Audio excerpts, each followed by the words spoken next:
Today on Blue 58, the Packers have a chance to right the ship this week against the Washington Commanders. With the Buffalo Bills bearing down in the not-too-distant future, can the Packers get things sorted out before they have to travel for a really tough road matchup? Blue 58! Hello and welcome to another episode of Blue 58, the one and only podcast of thepowersweep.com. I'm your host, John Meerdink, happy to be with you here for another episode. The Packers need some deodorant.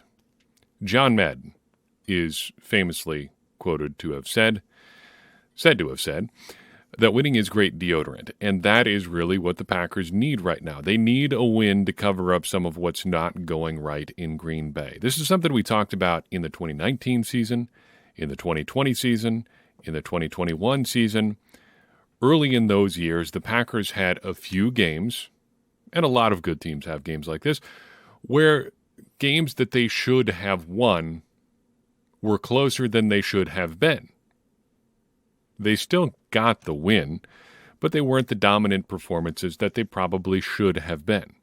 But they still got the win, and that allowed them to build up a lead, first in the NFC North, and then in the NFC, that they leveraged into a first-round bye in all three of those years. The Packers don't have that same deodorant so far this year. They haven't been winning those close games, in large part because they can't get out of their own way. And I would say here, heading into Week 7, they're past the point where they can really stack those early season wins in a meaningful way. They just need to start winning, and winning now. They've got to get their issues sorted out. Otherwise, it's going to be a rock fight, just trying to get to the playoffs down the stretch, and things are starting to shape up a little bit that way anyway. I don't like to do the if the playoffs started now thing all that regularly, especially since it is, as I record this, only October 20th. There's a long way to go. But if the playoffs did start today, the Packers would be on the outside looking in. They're currently the 8th seed in the NFC. And even with that additional team getting into the playoffs, that is not good enough. Now, to be fair, it does look like the NFC is a pretty flat field right now. And that, to the larger discussion around the Packers, probably factors into why the Packers look the way that they do this year. You can see, dating back to March, that the thinking was, okay, we're going to trade Davante Adams. He doesn't want to be here anymore. And this is going to be sort of a soft rebuilding year as we try to fill out the team a little more with the draft capital that we get for him. So the Packers add talent on the defensive side, trying to build up that side of the ball that was already pretty successful in 2021, while adding some talent on offense that's going to take some time to grow. And in fairness, it's kind of working from that perspective. Yeah, it's been rough here early on, but if everybody grows how the Packers think they will, they should be able to finish strong and make a push for the playoffs, in theory. Because part of that plan was predicated on Aaron Rodgers continuing to play well too, and so far this season he hasn't. Even as we've said, if you control for some of the things outside of the Aaron Rodgers factor, offensive line, wide receivers, play calling opponents, all of that sort of stuff, I think it's fair to say that he hasn't played all that well. So the Packers have some work to do. As their young team grows, they need their contributors to play like the players they're capable of being. And that's not just Aaron Rodgers. That's David Bakhtiari. That's Elton Jenkins. That's the supposed stalwarts on the offensive line, Josh Myers and John Runyon Jr. That's Devondre Campbell. That's every defensive lineman other than Kenny Clark. That's Darnell Savage finally taking the step forward we've been waiting for him to take. Those guys all have to take steps forward, too, as Aaron Rodgers gets better, as the younger players continue to figure things out elsewhere on the roster. And standing in the way of at least part of that process are the Washington Commanders. It seems, perpetually rebuilding Washington Commanders. Is that a Dan Snyder thing? I don't really know, but it seems like Washington can never quite get it all together at the same time. Head coach Ron Rivera is in his third season with Washington. It feels longer somehow. Washington is 16-23 in his tenure so far, 2-4 so far this season.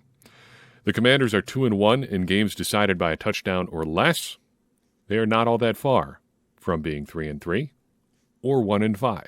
And that's life in the NFL. And I think we've gotten to see this year, how close the margin of error is between winning and losing, which is a good, if painful, lesson for Packers fans to experience, because the Packers, under Matt LaFleur, have largely been really good in those one-score games.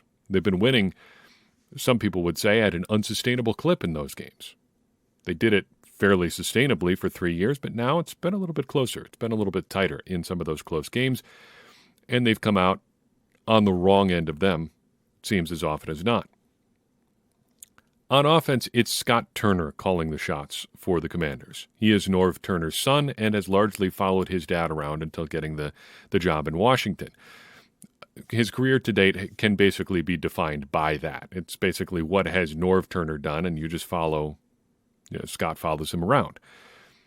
In 2011, he got his first NFL job as an offensive quality control coach under his dad, Norv Turner. Then he was a wide receiver coach with his dad in Cleveland, then a quarterback coach under his dad in Minnesota. Then he was apart from Norv for a year in 2017, working with Michigan as an offensive analyst. Then he was back with his dad with the Panthers in 2018 and 2019 as their quarterbacks coach. Then took over as Washington's offensive coordinator when Ron Rivera got the job there in 2020. Now, one of the highlights for the Commanders this season is how Turner has kind of diversified their offensive attack a little bit now that he's gotten, at least until this week, he had a little bit more reliability at the quarterback position in Carson Wentz, which is not saying all that much, but he has been able to get their backs and smaller receivers involved in the game a little bit more than they've been in the past, and that's been good. But that's really not that big of an innovation considering where he comes from. It sounds like a big deal to be able to do those more diverse things on offense, but you have to remember that his dad was one of the pioneers of getting the backs involved in the passing game in the 90s with Dallas. Look up the play. Just look up these numbers, letters, and words. 525 F post. That was a legendary play for the Dallas Cowboys with Norv Turner. Turner and Air Coryell disciple, getting backs and ends involved in his version of Don Coryell's offense was a big part of his contribution to the game of football. Now Scott Turner continuing that as the offensive coordinator for the Washington Commanders.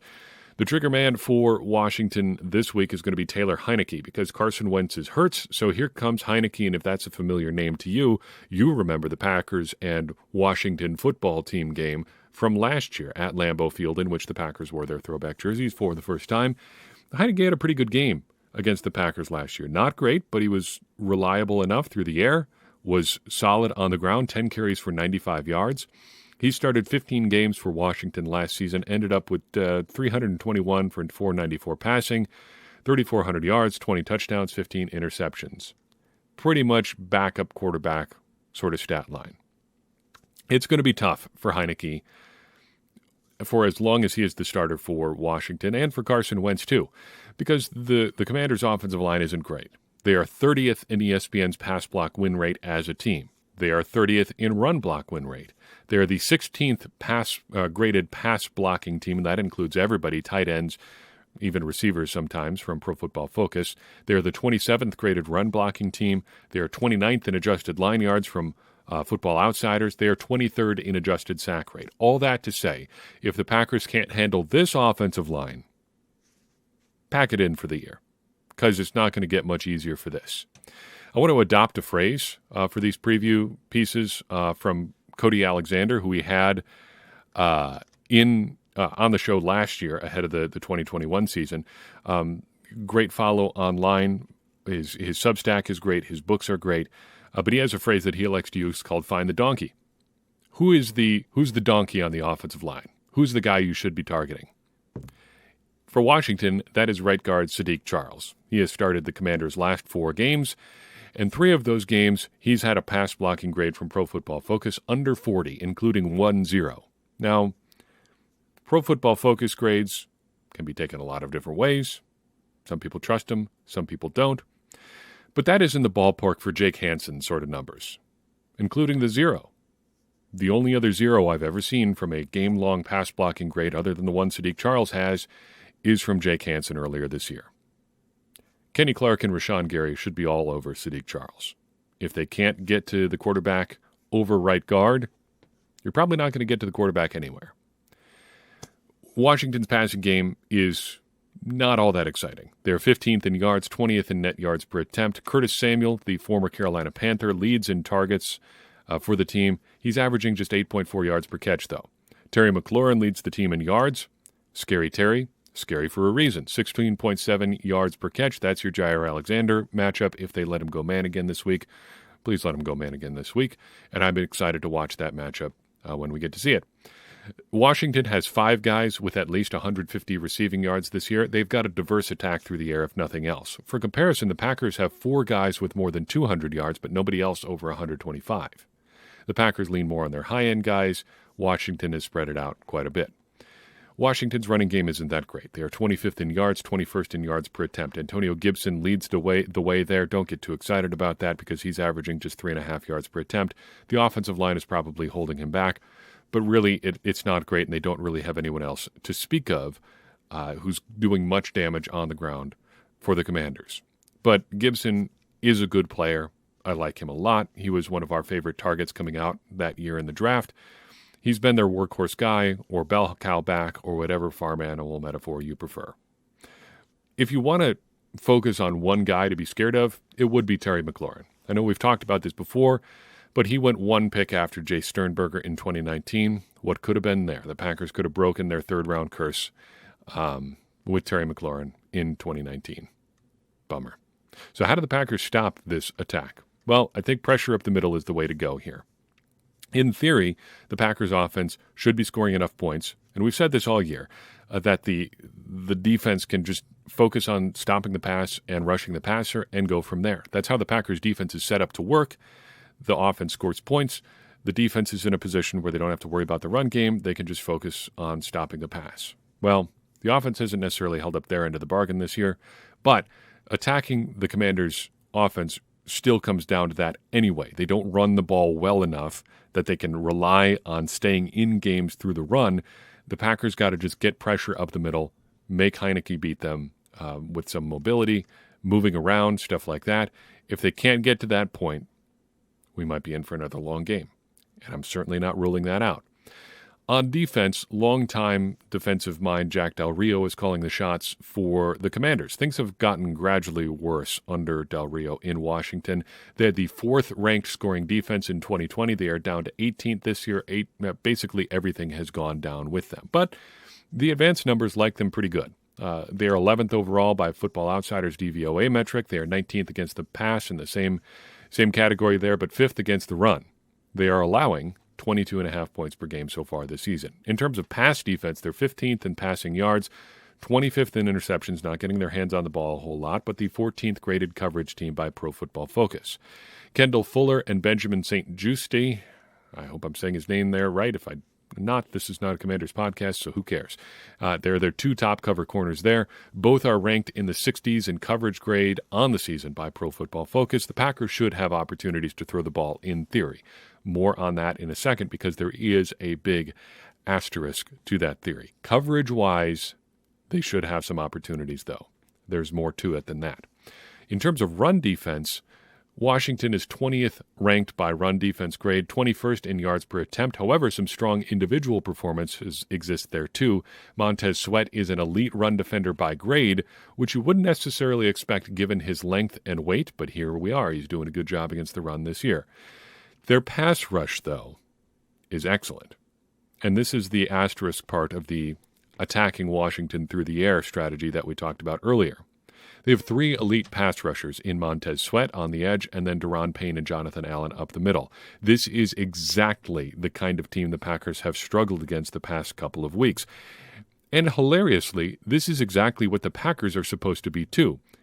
In theory, you are supposed to have Kenny Clark plus some combination of Jaron Reed, Devontae Wyatt, and Dean Lowry rushing the passer from the defensive line, and then Rashawn Gary being your elite edge rusher along with Preston Smith there too. It hasn't worked out that way because Kenny Clark has been great up front, but nobody else is helping him consistently. Rashawn Gary has been great on the outside. Preston Smith has been good too, but they've got nobody beyond that, though J.J. Enagbare has come along a little bit too in the past couple of weeks. In theory, the Packers should be able to do to opposing teams exactly what opposing teams are doing to the Packers. They just haven't done it so far this season. Let's check in on Montez Sweat, though, because he's somebody we've kind of kept an eye on over the years as a Rashawn Gary alternative. We talked about him and Brian Burns and Rashawn Gary kind of all together on draft weekend back in 2019. Where are we at here in year 4? Well, so far this season, Sweat has a pressure rate of 14.2% on the year. That's pretty good, but not quite as good as Rashawn Gary's 15.8%. In fact, Sweat is now behind Gary in every year so far. His pressure rate was just 8.8% last year, at 11.4% in 2020, and 9.4% in 2019. That, compared to Gary, is not quite as good. Gary was 18% in 2021, 13.2% in 2020, and 10.5% in 2019. The difference is that Sweat has been able to finish those pressures a little bit more often, just slightly more often than Gary has. He's got 24 sacks on his career, 29 tackles for loss, and 60 quarterback hits so far. Gary has only managed 22.5 sacks, 23 tackles for loss, and 49 quarterback hits.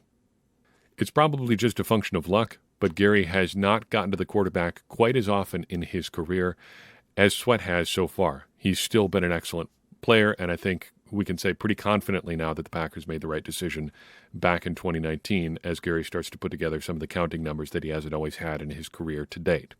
In terms of production ratio and ball hawks, again, Washington has an excellent pass rush. They are 4 deep with guys getting production ratio of 1 or more per year, or 1 or more so far this year. Jonathan Allen leads the way with a PR of 1.75 on the season, 3.5 sacks, 7 tackles for loss so far this year. Sweat just behind him at a 1.5 PR, 3 sacks, 6 tackles for loss. Deron Payne, a 1.42 so far this year, 3.5 sacks and 5 tackles for loss. And F.A. Odoba rounds out their top 4 with a production ratio of exactly 1 this year, 3 sacks and 3 tackles for loss. In terms of ball hawks, safety Derek Forrest is the only noteworthy playmaker that Washington has in the secondary right now. 6 ball hawks on the year. That's 4 passes defensed, an interception, and 1 fumble forced. So where do the Packers attack Washington's defense? I think you've got some options if you want to go after them through the air, hoping then that you can pass protect. I think the Packers also do have to commit to doing something strange in their running game this year, and this week, and we've talked about that a little bit over the last couple episodes. The Packers have to be willing to be a little bit suboptimal in their rushing attack this year. A big drawback of their RPO game so far this season is that they're letting the defense dictate to them what they want to do by committing to certain RPO decisions prior to the snap. Count the guys in the box, decide if that's an advantageous situation for a run, and hand the ball off or pass based on where the defense is lined up. Unfortunately, opposing defenses are gaming that system a little bit, showing heavy number looks in the box, getting the Packers to commit to the pass, and then just dropping from there, leaving the Packers in suboptimal passing situations. The Packers just have to commit to running straight runs, I think, this week, and then passing where they have opportunities, because there will be opportunities to pass if they can pass protect. The Packers just have to take advantage when they're there and continue to pound away against a Washington run defense that is good but not great. On special teams, the big thing to watch for Washington is their kickoff stuff. They've been good in kickoff coverage, but that's because their big leg kicker, Joey Sly, has 19 touchbacks and 23 kickoff attempts so far this year. Their coverage ranking is by far their best on kickoffs, and a big reason why is they just don't have to cover all that many kickoffs. Sly is 4 of 5 kicking field goals on the year so far. He's 1 of 1 from 50+. He just doesn't get that many opportunities. Their punter is Tress Way. He's from the big leg school of punting. Just kick it far and hope for the best from there, averaging 47.9 per punt on 35 punts so far this year. Their kick and punt returner is Dax Milne. 12 kickoff returns so far, averaging 20.5 per return. 15 punt returns, averaging 8.5 per. He was a guy we talked about as a dominant slot guy coming out of BYU back in 2021. Exactly the kind of guy you've envisioned eventually playing for the Patriots at some point. Was a dominant slot receiver in college, very productive, very consistent, just got like all of BYU's balls that were in the air were coming his way, like close to 25% target share his final year at BYU. The Packers played Washington just a year ago, and it's a good example of the sort of game that we really haven't gotten from the Packers this year. The Packers didn't play great that day, but they got enough plays to outlast a team they were clearly superior to. 24-10, the final score for the Packers, coming out with the win there. Some good individual performances, some not so good team performances. Individually, the Packers did pretty well on offense. Aaron Rodgers throws 3 touchdown passes, 1 each to Devontae Adams, Allen Lazard, and Robert Tonyan. But the Packers as a team on offense didn't do all that well drive to drive. They had 4 drives of 3 plays or less. They didn't consistently run the ball. Aaron Jones led the way with just 6 carries. But their defense did enough to get the win. Twice they stopped Washington inside the 5-yard line with goal line stands. Rashawn Gary 2 sacks. Kingsley Keke a sack and a half for the Packers last time around. Rasul Douglas got his first start for the Packers in this game. And Jalen Smith made his last appearance as a member of the Packers because he was inactive the next week before being ultimately released by the Green Bay Packers. In terms of polling, people are not super happy with the Packers this week. And I want to talk about this before I get my pick in for the Packers this week. But people are really down on the Packers. We've got a 0% approval rating for the team as a whole. We've got Aaron Rodgers down below Joe Barry in terms of approval rating. He's sitting at 3.3%, Joe Barry at 3.5%, so not great for Aaron Rodgers. The thing that sticks out for me, though, only 62% of voters think the Packers are going to win this week. That is a season low, and it's in line with games like the 2019 playoff game against the San Francisco 49ers. That, I think, is the all-time low in the polling in terms of win-loss stuff. But it shows where the Packers fan base is in terms of confidence in this team right now. If the Packers are going to win this week, they have 4 things I think they need to do. They need to have pressure up the middle. They need to pass protect. They need to throw efficiently. And they need to be willing to run suboptimally. Pressure up the middle is easy. Find the donkey, attack the donkey, like we talked about. Kenny Clark should be able to get to the passer this week. And if it's not Kenny Clark, they should be lining Rashawn Gary up inside and letting him work. Packers also need to pass protect this week. That's been easier said than done this season so far, but Washington has excellent pass rushers, and the Packers need to be able to stop them. They need to be able to throw efficiently. Anybody can put up big numbers when you're throwing 50 passes a game. The Packers need to do better of being better down-to-down passing. And finally, they need to be willing to run when the numbers say pass. The Packers need to break their own tendencies a little bit. That is a way to do it. So do I think the Packers are going to win or lose? Well, I talked in the Giants preview about feeling like a sucker again. If you can't spot the sucker, it's probably you. So maybe I'm the sucker. But I think the Packers can get it right this week, in part because this is like the worst version of the team that's beaten the Packers so far. I don't think they're as well coached as the Giants or Jets. I don't think they've got the skill position players on offense to make the Packers pay like the Giants or even the Jets could. And I just don't think that they're as good a team as either the Giants or Jets. So even though Washington will probably do a lot of the same things that the Jets and Giants did to beat the Packers, I think, match up a little bit better with Washington than either of those teams they've lost to previously. Maybe on top of that, I just want to give the Packers the benefit of the doubt one last time. Because if they can't beat Washington, I think you might as well just pack it in for the year. Things don't get easier from here on out. Yes, the Packers have 2 games against the Lions and another game against the Bears. But outside the division, there aren't really going to be any games that are quite as easy as this one. I have a hard time thinking of one, really, that is really going to be quite as easy as this. And I don't want to even say easy because the Packers have gotten burned by a couple teams that should have been quote-unquote easy wins. But this is a team that they should beat. And I have trouble just looking at the rest of their schedule, finding a whole lot of teams that they should beat as of right now the rest of the way. You probably look at the Tennessee Titans as a team they should probably beat. Maybe Miami, although that's a tough thing to say. I'm saying outside the division because they probably should beat the Lions and Bears the next 2 times or the next couple times they play those teams. But it doesn't get much easier from here on out. And if you can't take care of business against a team you should beat right now, with your back against the wall, I guess, I don't have a lot of confidence for you the rest of the way. And shoot, confidence is a hard thing to restore. It would be hard for me to look at the Packers and say, yep, this is what they've done now. This is why I feel better about the team going forward,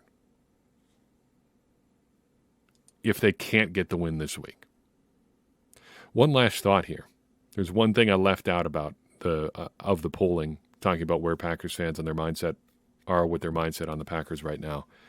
Only 48% of our voters thought the Packers were going to make the playoffs as of this week. That's the lowest I've seen as of week 7 at this point of the season, in the years that we've run the poll. Nobody has been this down on the Packers at this point in any year that we've run this poll. People are down bad on the Packers right now.